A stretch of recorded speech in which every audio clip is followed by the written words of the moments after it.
The Boys is one of those series that has caught people off guard with their shocking deaths, kind of like Game of Thrones. So today, let's look at the most shocking deaths we didn't expect until when they happened.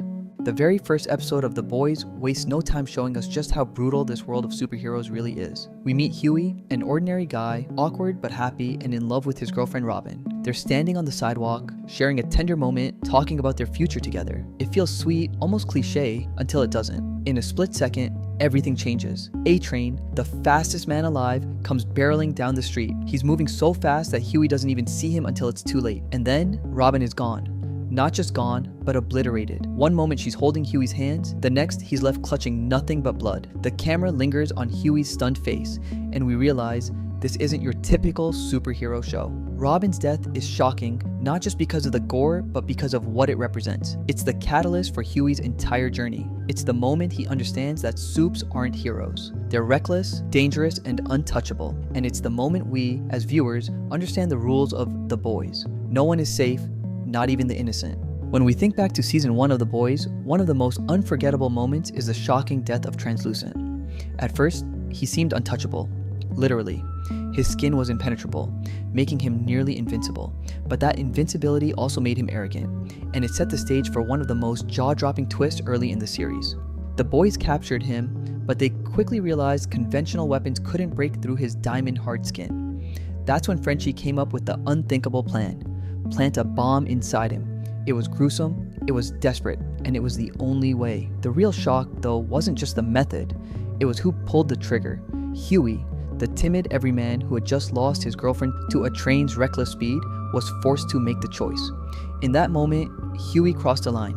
He detonated the bomb, and Translucent exploded in a spray of gore. Not only by the brutality, but by the transformation of Huey from victim to active participant in the fight against the Supes. This death mattered because it set the tone for the entire series. It told us that The Boys wasn't going to play by superhero rules. No one was safe, not even members of the Seven. And it showed us that the fight against Vought was going to be messy, morally complicated, and shockingly violent. Madeline Stillwell.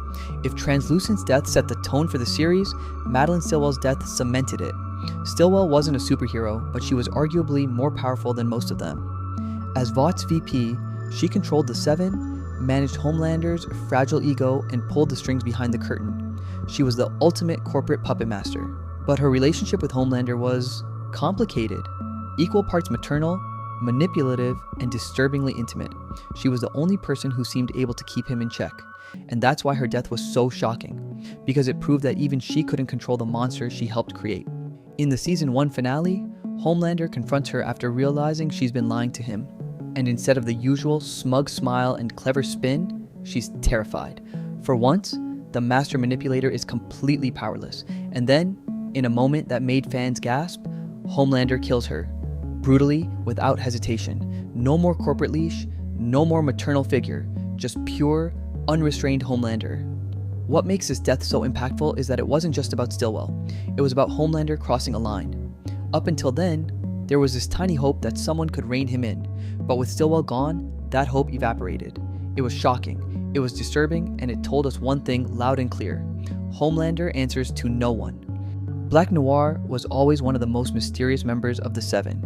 Silent, masked, and deadly. He was like Batman if Batman never spoke and had a nut allergy. Fans loved him because he was unpredictable, sometimes terrifying, sometimes oddly hilarious. That's why his death in season 3 hit so hard. Noir had been loyal to Homelander from the very beginning, never questioning orders, never breaking ranks. But when Homelander discovered Noir had kept secrets about Soldier Boy, everything changed. In a moment that shocked fans everywhere, Homelander ripped Noir apart, literally, ending his story in seconds. It wasn't just the brutality that made this death shocking, it was the betrayal. Noir had always been the quiet soldier, the one who followed orders without complaint. And yet, Homelander showed us that loyalty means nothing when you're dealing with a narcissistic god in a cape. Victoria Newman's rise through The Boys was chilling. She was the congresswoman who seemed to fight for justice, but secretly, she was one of the most dangerous supes of all, able to make heads explode with a thought. For seasons, she played both sides, manipulating politics while hiding her true nature. She was untouchable, protected by Homelander and her own cunning. But in the season 4 finale, everything came crashing down. After betraying the boys and realizing Homelander's patience was running thin, Newman sought protection. That's when Billy Butcher struck. No longer the man who relied only on grit and rage, Butcher had embraced his own twisted powers, tumor-driven tentacles born from Compound 5, and he used them without hesitation. The ambush was brutal. Butcher's tentacles tore into Newman, ripping her apart in a horrifying instant. For a character who had survived every threat, every exposure, her death was shocking, final, and deeply symbolic. It wasn't just the end of Newman. It was Butcher's declaration of war against all soups, no matter how powerful or politically protected. Stormfront's death in Season 2 was one of the most jaw-dropping moments in The Boys. She came in like a storm, charming fans at first with her rebellious attitude, only to reveal herself as a full-blown Nazi with a terrifying agenda. By the time she was rallying crowds and cozying up to Homelander, she seemed unstoppable. But her downfall was as brutal as her rise. In the Season 2 finale, she faces off against Starlight, Queen Maeve, and Kimiko in one of the most satisfying beatdowns in the show. For once, the villains weren't winning. And just when you thought she might crawl away to fight another day, Ryan, Homelander's young son, unleashes his powers. In a shocking twist, it's the child who delivers the fatal blow, blasting Stormfront into a charred, broken mess. The scene was shocking, not just because of the violence, but because of the irony. Stormfront, the self-proclaimed immortal warrior, taken down by a kid who barely knows how to use his powers. It was poetic justice wrapped in laser beams. Supersonic's death in Season 3 was one of those blink and you miss it tragedies that left fans stunned. He was introduced as Starlight's old friend, a fellow soup with charm, optimism, and a genuine desire to do good. In a world full of corrupt heroes, Supersonic felt like a breath of fresh air, the kind of guy who might actually make a difference. But in The Boys, good intentions don't last long. Supersonic joined Starlight in her plan to stand up against Homelander, and for a brief moment, it looked like she had an ally who could help tip the scales. Unfortunately, Homelander doesn't tolerate opposition, and when Supersonic tried to rally support, Homelander made an example out of him. The shocking part wasn't just that Supersonic died, it was how fast it happened. One episode he's cracking jokes and promising to fight for what's right, the next he's lying broken on the ground, a brutal warning to anyone else who might dare to resist. It was sudden, merciless, and a reminder that Homelander always wins. Becca Butcher's story is one of the most tragic arcs in The Boys. For years, Billy believed his wife was dead, taken by Homelander. But when she reappears, alive and raising her son Ryan in secret, it reignites Billy's hope and rage all at once. Becca becomes the emotional anchor of the series, the one person who softens Billy's hardened edges.